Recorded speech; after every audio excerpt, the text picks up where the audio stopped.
Welcome to the Wiser Than Before podcast, where each episode will get a little wiser.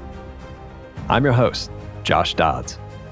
On this episode of Wiser Than Before, we're talking about 4 tips for your first colonic. I'm about to go get my next colonic soon, and every time I get one, I walk away pleasantly surprised at how much better I feel, the boost to health that it gave me, and I'll always think to myself, I need to do these a little bit more often. So I got to thinking and wanted to do an episode on it. Actually, next week, I'm going to have a colon hydrotherapist on the show so we can talk in detail about them. So for this episode, I decided to put together 4 tips for anyone who hasn't done a colonic, because I know there's a lot of people out there that want to do one, but they put it off. Either they're unsure about it, or maybe a little intimidated by the idea, or they might even think that it's a little bit weird. I mean, if you're not around anyone who does this as a health practice, then it probably will seem a little bit weird at first. It certainly was for me.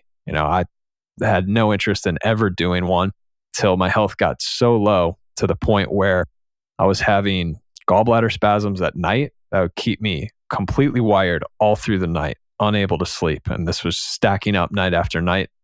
As you can imagine, that was taking its toll. I was also having liver problems, and those 2 things combined to cause some kind of like nerve issue where I was dragging my right foot when I would walk. So it was a little bit scary. And doctors didn't have an answer. Gastroenterologists didn't have an answer. I started going to a chiropractor, acupuncturist, many different health specialists, trying to figure out what the heck is going on, because I could really feel myself going downhill at that point. And of all people, the chiropractor, one day I was in there, he saw how bad I was struggling, and he just in passing said, you made me think about getting a colonic, because nothing had helped that pressure in my right upper quadrant, just behind the rib cage on the right side, which is where the liver and gallbladder sit. And so at that point I was like, sure, I'll try anything. So I went, made an appointment, went in and did one. And lo and behold, it actually relieved some of the pressure in my liver. And that is where I really learned how the whole body is one system, all interconnected. And when my colon was getting backed up, my bowels were sluggish, I definitely had some constipation. It affects the whole body eventually. So I was getting pressure in my liver couldn't drain. All the people I was seeing were working on, massaging the liver, giving me herbs for the liver, prescription medication it wasn't even for the liver. It was other parts of the GI tract that they thought would help. And it was a colonic that helped things start to flow. Now my example is a little more extreme. That's just what it took for me to say, okay, I'll go get a colonic and try this out, which when I did, it was so not a big deal. 45 minutes in and out. And within that day, I was feeling better. I'm like, this is completely worth it. Then I continued that over time because I had quite a health journey to go on, quite a long way to build my health up. And so it wasn't just that issue, but over time I saw what happens when you recondition your colon, when you start to clear all that compacted waste that's in there. And I'll recommend it to clients now too. And I get so many people come back who are absolutely shocked at the amount of waste that comes out in their appointment. Like, it's way more than a meal's worth or even a day's worth. Like so people are like, where did all that come from? Where was that hiding the whole time? So for most people nowadays, there's more stagnation in the colon and really the whole body. But the colon is kind of the emptying point, right? Where the body excretes all the waste. So if there's stagnation there, if it starts to back up, that can back up the intestines, it can back up the lymph, which can cause problems with the liver. And if that goes on long enough, even the blood can become compromised. So over time, I really saw firsthand how important it is to keep the colon open, the bowels moving. And there's really nothing like a colonic in terms of how much stagnation it can help you move and how much it can help in the colon. I'm talking, done colon cleanses. There's enemas, there's all types of things you can do. But I found that nothing's quite like a colonic. So it can be very valuable to do a series of them. You don't have to do them forever, but whatever's needed to break up some of the long-standing stagnation in your body and start helping the detox pathways and elimination pathways start to flow a bit better. And my clients who go and do this, they come back, they love it. They all say, oh my God, this is not a big deal at all. Why didn't I know about this before? And very commonly, I'll hear things like, I can see my ribs again. My stomach is so flat. I'm not bloating anymore. My energy is really improved. And they'll also often comment on their colon hydrotherapist, specifically how good their skin is, and oftentimes how good their energy is too. I mean, and in my experience over many colonics, working with many colon hydrotherapists, that's true. It's kind of like someone who spends a lot of time at the gym. They're usually going to be fit. And colon hydrotherapists tend to be consistent with their colonics, and they tend to have great skin and good energy on average. And when you hear that list of things I just mentioned, some of the things my clients will say, just think about what people do searching for those types of benefits. How many diet programs and pills people take when keeping the colon clean and the body flowing and not stagnating could be a big part of that. So I put together these tips. If you're a person who's never done a colonic, or if maybe it's been too long, anything that'll help people have a better experience. But especially if you're like I used to be, where you've never done one and aren't seriously considering it. So I want to put these tips together to help make it easier for someone to go do their first colonic if they haven't. And whether you have or haven't, to hopefully have a better experience when you go, because there really is a difference I've found. All colonics are not the same, and I hope these tips help you have a really good experience, and more importantly, improve your health, feel better, and be on the health track that you want to be on. So my first tip is to use a closed system. There's two types of colonics, open and closed system. People tend to have strong opinions about this. A lot of people have their favorite and think that's the best. I've done both, a lot of both. And especially for someone going their first time, I find that closed system is easier. Tend to get more help and guidance by the colon hydrotherapist, which just helps people relax, not have anxiety about, am I doing this the right way? Is this working? What's going on?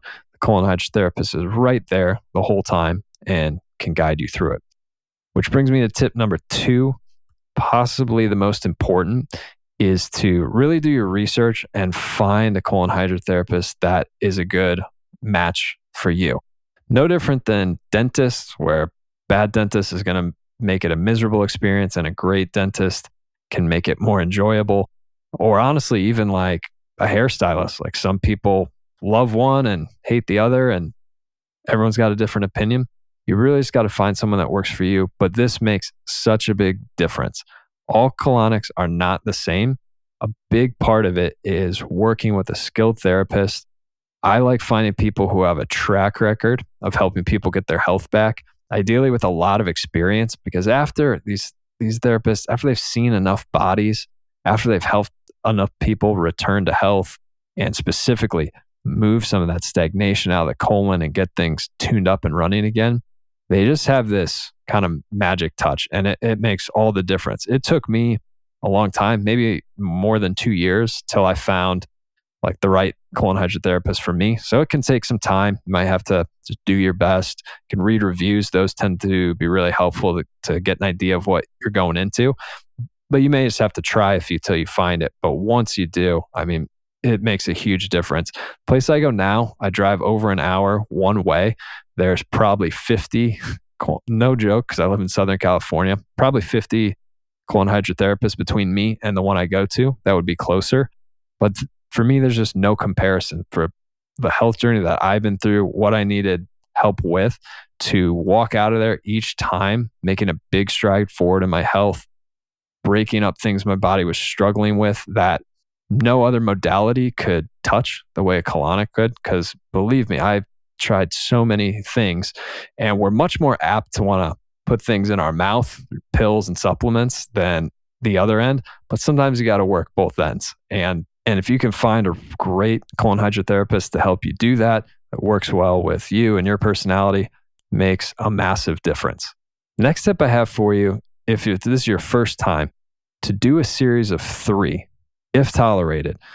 Some people are really sensitive. Some people don't know how stagnant and clogged up they are, and then they go do a colonic, and it stirs up those toxins that are sitting in the digestive system, or the body can finally start to move some more of them. And so people can feel pretty groggy, almost, headachy, sick, mild flu-like for a while. So obviously, if that's you, then you need to slow the pace down. But for a lot of people, even people who have symptoms bothering them and want to improve their health, they can tolerate it. Starting off with a series of 3 really helps get in there, because the first 1 or even 2 will, in part, they'll be hydrating the stagnation. And again, I'll repeat, because I've had this conversation so many times where people are like, no, I'm good. There's no stagnation in there. I, have complete bowel movements and there can't be anything in there. And then they come back and say, wow, I cannot believe what came out the tube in that session. And they're super relieved. Like, thank goodness I went and did that, because nobody wants to be carrying that around. And we're talking, it can get into the pounds of material.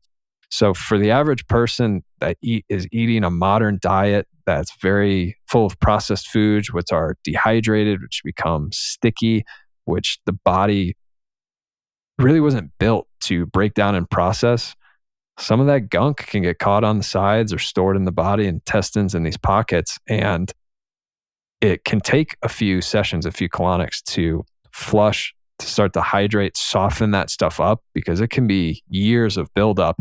And then by the third one, I find for a lot of people, floodgates kind of open. A lot of what needs to come out can come out. And then, you can talk to your therapist or your doctor about, what makes sense for you going forward. But people really get a boost with starting with 3. I do that over a period of 7 to 10 days. Obviously, if you let too much time pass, then some of that hydrating from the last one, you're going to lose it. If you're more sensitive or want to take a little slower, you could do over 3 weeks, once a week for 3 weeks. But really in that tight time period, if appropriate, if your doctor thinks it's okay and the colon hydrotherapist thinks that'll work well for you, I find that really helps people take a step forward. And the 4th tip that I have for you is to, if you haven't done a colonic before and this is a new world for you, after the colonics, use that as a bridge to enemas at home. You don't have to do a lot, but I find that once you do a colonic, that can make enemas seem like nothing, much more approachable. Whereas if a person hasn't done either of them, most of the time people just keep putting that off, thinking about it, but avoiding it or resisting it, because it's an awkward idea, and avoiding it, resisting it until they have a major health problem or something forces them to. So I find once someone's done a colonic, you have the therapist there that they do a great job. They're helping you through it. You got some momentum and a little bit of comfort. So if you take that into doing an enema, it really breaks down any barriers or the resistance that people have to enemas if they haven't done them or aren't comfortable with them. Because once you then get comfortable with enemas, it opens up some of these deeper at-home remedies. Person could consider a liver flush, and after a liver flush, could consider coffee enema. Those are 2 of the more intensive kind of detoxifying at-home regimes that can be done. But you need to have comfort with at least an enema before you do those 2. And a colonic can be a great starting point, give you momentum, and open up these powerful tools if you want them later on.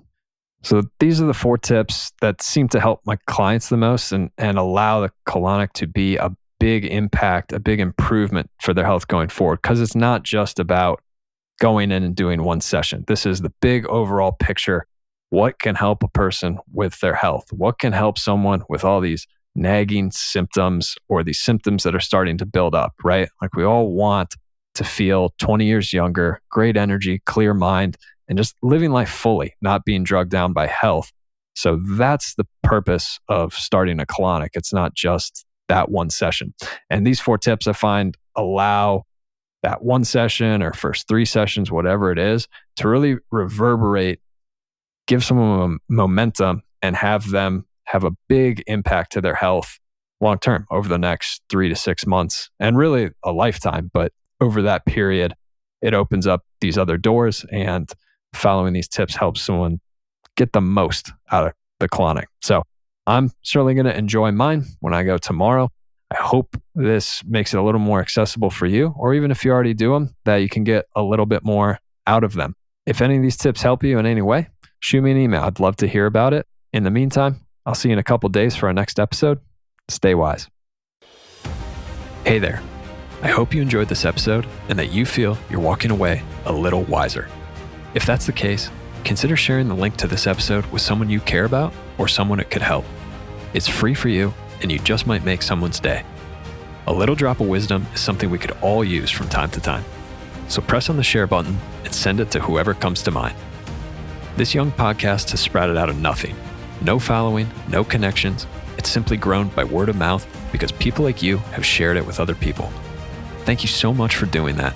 We look forward to building this community and bringing you more great content so we can all walk away a little wiser. See you in a couple days for our next episode. Stay wise.